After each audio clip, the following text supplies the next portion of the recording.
ఏంటక్కా? Ravi sir, అక్కడితో ఆపేయ్. ఈ బావగీవ పంచాయతీలు పెట్టుకోకపోతేనే మంచిది. ఏయ్, ఎందుకే తను అరుస్తున్నావు? ఇప్పుడు తను అడిగిందాలా తప్పే ఉంది? అమ్మా, మీ అందరికీ నేను ఫస్ట్ అండ్ లాస్ట్గా చెప్తున్నాను, నాకు రవి సార్ మీద ఎలాంటి ఫీలింగ్స్ లేవు.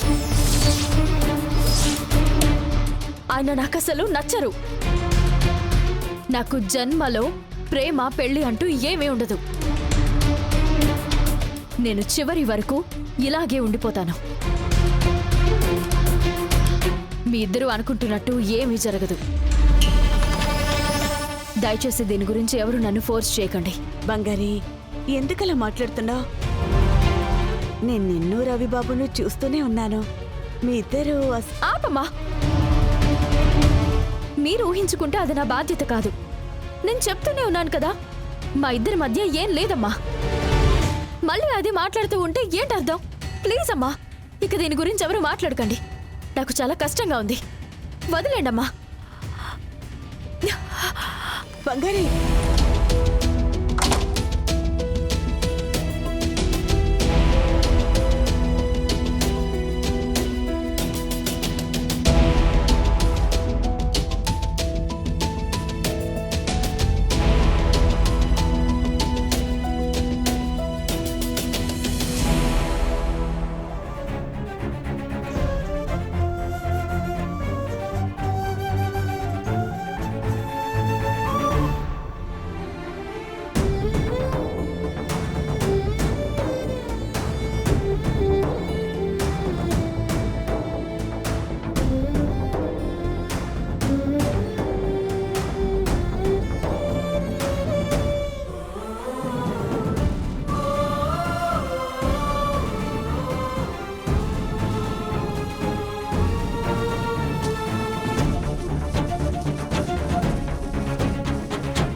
నేను నిన్ను ప్రేమిస్తున్నానన్నది, నువ్వు ప్రాణానికి ప్రాణం అని చెప్పింది అంతా అబద్ధం.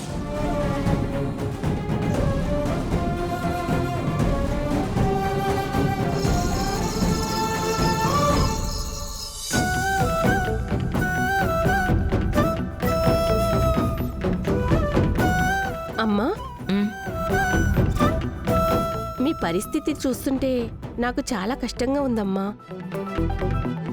బంగారి ఈ ఇంటి కోడలు కావడానికి మీరు ఏవేవో చేశారు, ఎన్నెన్నో కలలు కన్నారు.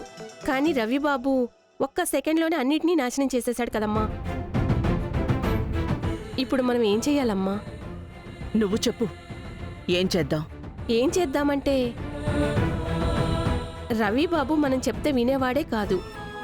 నిర్ణయం తీసేసుకున్నాడంటే అది మార్చటం అంత తేలికైతే కాదమ్మా. పైగా చాలా మొండివాడు. ఎలా బాబుతో మాట్లాడి ఒప్పిస్తారో ఏంటోనమ్మా. అయితే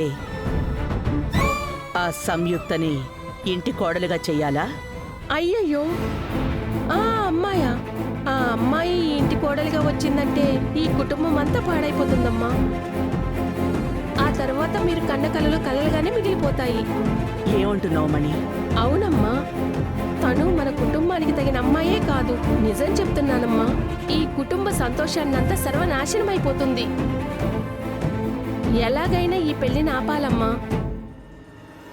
బంగారీనే మన ఇంటి కోడలిగా రావాలి. అదే కదమ్మా మనందరికీ మంచిది. మణి, రవి ఎప్పుడు సంయుక్తని లవ్ చెయ్యడమే లేదు. నాకు కూడా ఆ డౌట్ ఉండేదమ్మా. ఇద్దరూ లవ్ చేసుకుంటున్నట్లు తెలియనే తెలీదు. నీకు అర్థమైంది కదా? మరి ఎలా అమ్మా? ఇప్పుడు కూడా రవి నా చెక్ నుంచి తప్పించుకోవడానికి ఒక షార్ట్ రూట్ని కనిపెట్టాడు. అంతే, దానికి మించి వాడికి ఇందులో సూదిమున అంత కూడా ఇష్టం లేదు. రవికి ఎప్పుడూ మంచేది చెడేది అని చూసి నిర్ణయించుకోవడం తెలీదు. అదే రవికి ఉండే సమస్య. కానీ కాలం ఎప్పుడూ వాడికి టెస్ట్ పెడుతూనే ఉంటుంది. నాకెందుకో బంగారికి రవికి పెళ్లి జరుగుతుందనిపిస్తోంది. అమ్మా, అది ఎలా చెప్తున్నారమ్మా? తెలీదు మణి, నా మనసు చెప్తోంది. మనం ఏ లెక్క వేసినా పైవాడు ఇంకో లెక్క వేస్తాడు. దానికి తగ్గట్టుగానే కదా అంతా జరుగుతుంది.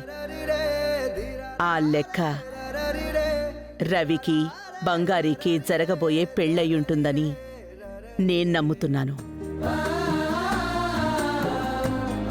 సరే, చూద్దాం. మీ నమ్మకమే నిజం అవ్వాలమ్మా.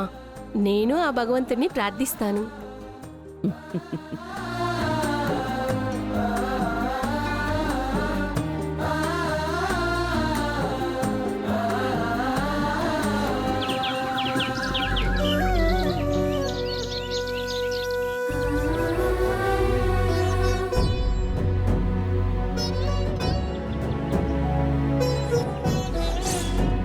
నేను సంయుక్తనే పెళ్లి చేసుకోవాలనుకుంటున్నాను.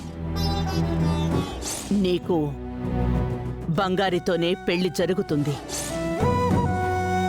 నువ్వు రవి కోసం ఎంతైనా చేస్తావు. రవిని ఒక మంచి మనిషిగా నువ్వొక్కదానివే మార్చగలవు. అందుకే చెప్తున్నాను,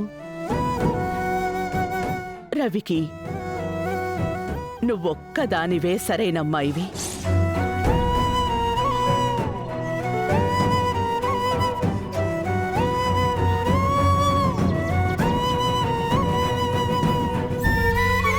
బంగారి,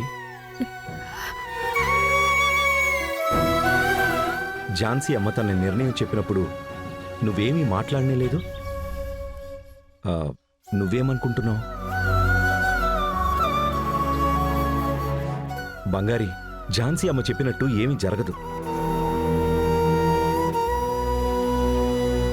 రవి, ఏం జరుగుతోంది? అసలు నీ సమస్య ఏంటి? జాను, నువ్వే అనవసరంగా కొత్త కొత్త ప్రాబ్లమ్స్ అంతా క్రియేట్ చేస్తున్నావు. అవును, నేనే సమస్యలు సృష్టిస్తున్నాను. నువ్వు ఆ సమస్యలంతా తీరిపోయినట్టుగా మంచి నిర్ణయం తీసుకున్నావు. జాను, నువ్వు నన్ను పెళ్లి చేసుకోమన్నావు, నేను ఒప్పుకున్నాను. దానికి మించి నీకు ఇంకేం కావాలి? ఏం రవి, నువ్వు ఎవరి వైపు చూపిస్తే వాళ్లతో నీ పెళ్లి జరిపిస్తాననుకుంటున్నావా? ఈ కుటుంబానికి ఒక మర్యాద ఉంది. దానికి తగిన ఒక అమ్మాయినే నేను ఒప్పుకోగలను, పెళ్లి చేయగలను. సంయుక్త వల్ల ఈ కుటుంబ గౌరవానికి ఏ ఇబ్బంది వచ్చింది? నీకేం తెలీదా?